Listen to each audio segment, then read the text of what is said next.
They say the most terrifying things happen when you feel the safest, in your own home. This story is about a guy named Ethan, a college kid who just moved into his first off-campus apartment. It wasn't much, just a third-floor walk-up in a sleepy, forgotten neighborhood on the edge of town. His bedroom window looked out over a deserted street, and directly across from it was an old abandoned textile mill, surrounded by a rusty chain-link fence. At night, the only light came from a single, buzzing streetlight that cast long, distorted shadows. The first night, Ethan was up late, cramming for his midterms. He glanced out the window for a break, and that's when he saw him. A man, standing across the street, right under the streetlight. He was perfectly still, like a statue, and he was staring right up at Ethan's window. It creeped him out, but he tried to brush it off, probably waiting for a ride. He mumbled to himself. He pulled the blind shut and tried to forget about it, but the next night he was there again. Same exact spot, not moving a muscle. This time Ethan got a better look. The man was older, and his face was locked in a wide, unnatural smile.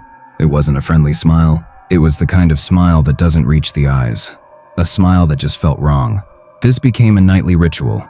Every night, without fail, the man would be there. It didn't matter if Ethan looked at midnight or at 4 a.m. He was always there, standing, staring, and smiling.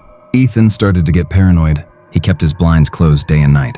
But he could never shake the feeling that on the other side of that thin piece of plastic, the man was still there, his smiling face pointed right at him.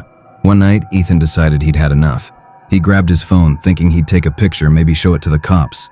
But as he aimed the camera and zoomed in, the streetlight above the man began to flicker wildly. Then it went out, plunging the street into total darkness. A second later, it buzzed back to life. The man was gone. Ethan felt a wave of relief wash over him. Maybe it was over. For the first time in weeks, he slept without feeling like he was being watched. A few days went by and there was no sign of the man. Ethan started to relax, thinking the whole thing was just a weird, creepy fluke. One Friday night, he was kicking back on the couch, watching a horror movie to unwind. The movie ended, the credits finished, and the TV screen went black. In the dark, reflective surface, he saw his living room. He saw himself on the couch, and his blood ran cold.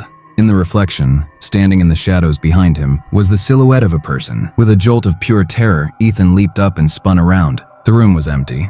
There was no one there. His heart was hammering against his ribs. "Get a grip, Ethan," he whispered. "You just watched a scary movie. It's your mind playing tricks." He took a deep breath and slowly turned back to the dark TV screen, just to prove to himself that nothing was there. But the reflection was clearer this time. Standing right behind his reflection was the old man from across the street. And he was smiling.